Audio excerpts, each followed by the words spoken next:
Isang malaya at mapagpalayang sandali po sa ating lahat.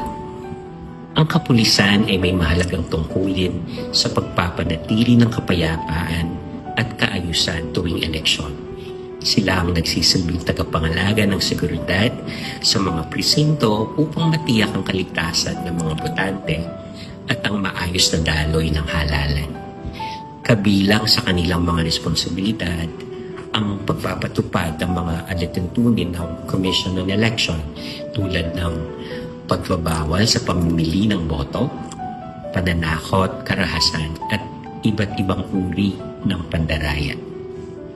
Sa pamamagitan ng presensya ng mga pulis, nabibigyan ng lakas ng loob ang mamamayan na bumoto ng malaya at walang takot. Sila ang tumutugon sa mga insidenteng maaaring magdulot ng kamuluhan at nagsisiguro na ang bawat isa ay may pantay na karapatang bumoto. Mahalaga din na manatiling neutral at hindi kumikilig sa sino mang kandidato ang ating mga kapulisan upang mapanatili ang integridad ng kanilang tungkulin at ang tiwala ng publiko.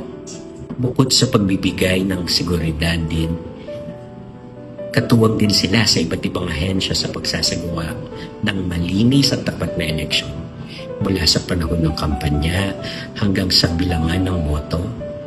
Ang kanilang papel ay patuloy na mahalaga. Ang tapat, disiplinado at makabayang serbisyo ng kapulisan ay susi sa tagumpay ng isang mapayapa at maayos na halalan.